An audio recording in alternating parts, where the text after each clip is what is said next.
with the swords, and I'll do it here. I'm going to stay here. So then Osric leaves so that he can pass that message on. Then Hamlet makes a comment about Osric, which he actually generalizes to all of that generation. So he says, many more of the same bevy or the same type that I know, the drossy, that should be an E in dressy, there. Sorry, that should be an O, drossy. That the drossy age dotes on. So he's saying that in this day and age, in this terrible drossy day and age, the people are all very similar, and he says that what's wrong with them is that they've only got the outward habit of encounter. So he's saying that they have no substance, that they appear to be, good advisors and really useful, but the factor of the matter is that they just agree with their superiors, so they don't really have any real substance. So perhaps that's a reflection both on Polonius as well as on Osric. So then the Lord comes in and says, let's fight. And then they're all ready to come down. And the Queen passes on a message to Hamlet, asking him to apologise to Laertes, to give some gentle entertainment, so to apologise for fighting. And Hamlet says, she well instructs me, so he does intend to apologise. Then Hamlet mentions to Horatio that he has a bad feeling about this. And Horatio suggests maybe you shouldn't fight if you've got a bad feeling about it. And he says it's just gain giving, it's just a bad feeling, there's nothing, I don't have a reason for it, it's just an emotion. And Horatio says, no, your mind will have a reason, you should obey it, don't fight if you feel like it's going to end badly. And then Hamlet says that there's no use trying to avoid the will of heaven, that he wants to reach the end here. And then he says, if it be now, and by it he means his own death, then it's going to come. So it will come. So he might die now, he might die later, either way he's definitely going to die. And he says that the readiness is all. So since death is inevitable, being ready at all times is necessary. So he's saying there's no point avoiding this fight, even though he just thinks it's a friendly duel. If I'm going to die, I'm going to die. That's just the way life is. So it's a fairly significant contrast with his first soliloquy back in Act 1, because he's ignoring his feelings here, and he's not thinking through on them and not trying to explain them and justify them. He's just acting very quickly with no regard for that. So then we have everyone come in and they've got the foils, so they've got the swords with them. And we have the visual symbolism of Laertes and Hamlet holding hands to make up after their fight. Then Hamlet's monologue here is him basically just saying that it wasn't really his fault that he killed Polonius, because he was mad, and therefore it's the madness's fault. So you'll just notice that this monologue proceeds very logically, which sort of puts the lie to his claim of madness. So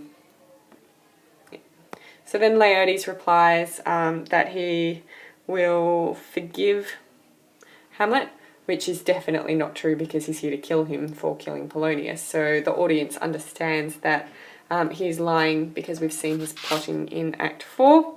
Okay, they grab their swords. Then they change their swords. Then they play. So then Claudius sets up the poisonous cup with wine in it, pretending that he's going to drink to Hamlet if he's winning. And then they start fighting. Didn't mean to do that, just ignore that. Then they keep fighting, and Claudius tries to get him to drink, but Hamlet says, not yet, I'm not thirsty yet. They keep fighting, and then Gertrude said that she's going to drink to Hamlet's success. Claudius tries to warn her by saying, Gertrude, do not drink, And she's like, no, I'm going to drink. So then Claudius says in an aside, it's the poisoned cup, it's too late. So the fact that he says this as an aside indicates to us that while he does love Gertrude, he doesn't want her to die, but he's not willing to risk his throne and his position in society in order to save her life. So he's not willing to say it to her or to say to the group, don't drink that, that's poisoned. So that on its own probably isn't quite enough, but there's another thing later on in this scene that will help support that. So next we have them continuing to fight. We have Gertrude's actions showing that she definitely does love Hamlet. She's trying to protect him. She wants him to win this fight. And then they are up to the part where they're actually going to fight. And Laertes says in an aside that killing Hamlet using this poison is against his conscience almost.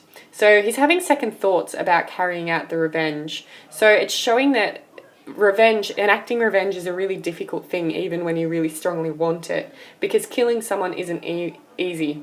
It helps that then Hamlet makes a nasty comment saying, come on Laertes, is that all you've got? Give me your best. This is too easy.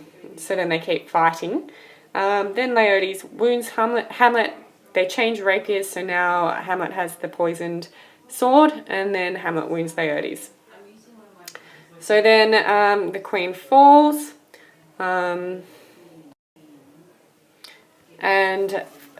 Laertes says that he is killed by his own treachery. What's interesting about that is that he calls it just. So he thinks that it's fair that by behaving in a dishonest or deceiving way or a corrupt way, he deserves to die. So then Hamlet's like, what's up? What's going on? And Claudius lies. Instead of trying to get medical attention, he says that, oh, she's just upset because they're bleeding, so she's having a fainting fit. So that proves that he really doesn't care about her, because if he did, he'd call for medical attention and help, or at least go over and hold her so that she, is dying in his arms. He obviously doesn't care. So Gertrude can tell that she's been poisoned, and then she dies. And Hamlet makes these exclamations that indicates that he is angry and vengeful again, so his blood has been warmed again. And Laertes says, you don't have to worry about investigating. Don't worry about getting medicine for yourself either, because you're going to die. You've got less than half an hour to live. And then he says, I killed you using your sword. And he says that the foul practice has turned itself on me. So you can see that he really does think that what he's done is wrong. He calls it foul.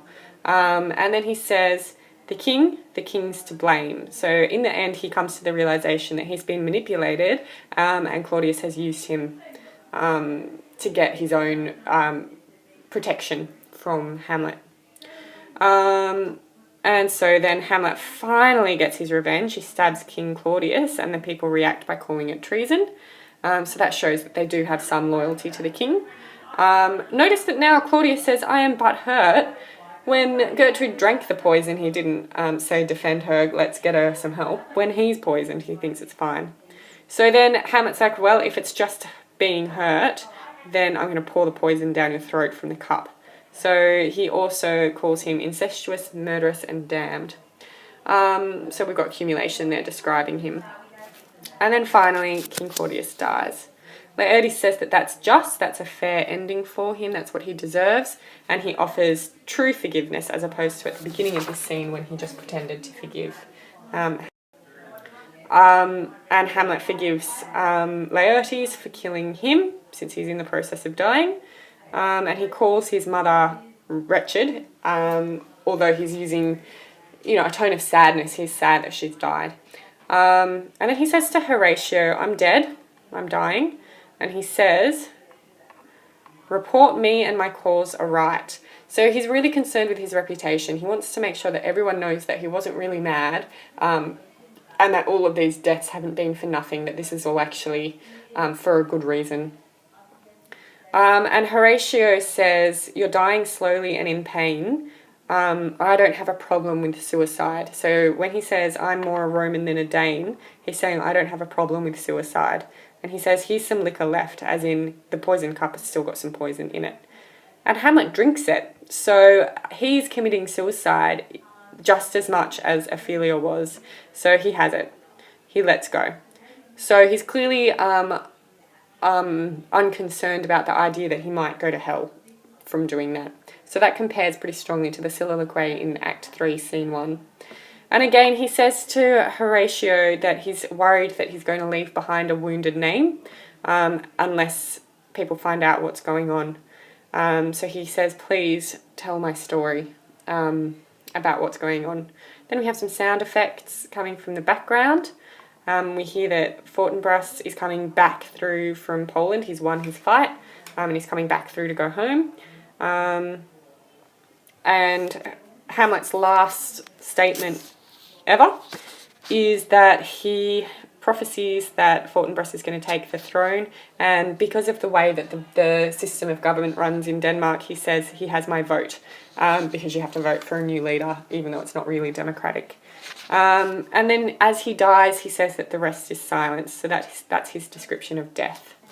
Remember that he said that he was looking forward to death when everything would be calm and like sleeping. So perhaps it indicates that he's not going to dream, as he said in the To Be or Not to Be soliloquy. So, they have Fortinbras enter. Fortinbras says, what's going on? He says, this looks like a massacre.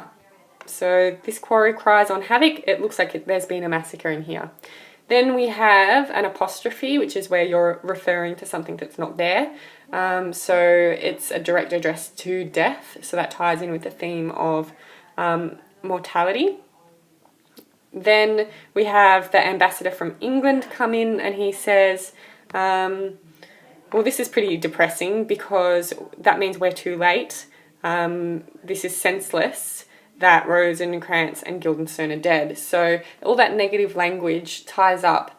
What's the point of Rosencrantz and Guildenstern dying? There is no point to it. So it ties in with that idea of mortality and the idea that our lives and our existences are meaningless. So it's a nice negative way to end there. So then Horatio says to Fortinbras that he's going to tell him about what's happened. And so then he summarises what's happened. So this is Horatio's point of view on the events of this play. And he calls it carnal, bloody and unnatural acts, accidental judgments and casual slaughters, death put on by cunning and forced cause, and purposes mistook, fallen on the people who came up with them, their inventors. So that's his summary of the events of the play. And the idea is that sort of you get what you reap. And Prince Fortinbras basically says that he's going to try and get rulership of the kingdom. Then he says, I need to tell you right now what's happened, because if I don't tell you right now, people's emotions are high, and more mischance and plots might happen if I don't tell you. So his insistence on telling the truth quickly indicates that he thinks that telling the truth is the only way to end that cycle of treachery and betrayal and corruption. So Hamlet didn't tell the truth. When Hamlet found out that perhaps Claudius killed his father, he became corrupted because he became deceitful. So now Horatio is ending that cycle of deception and betrayal and corruption. So then Fortinbras gets the last lines of the play. He says that Hamlet is like a soldier and that they're going to give them the rights of war.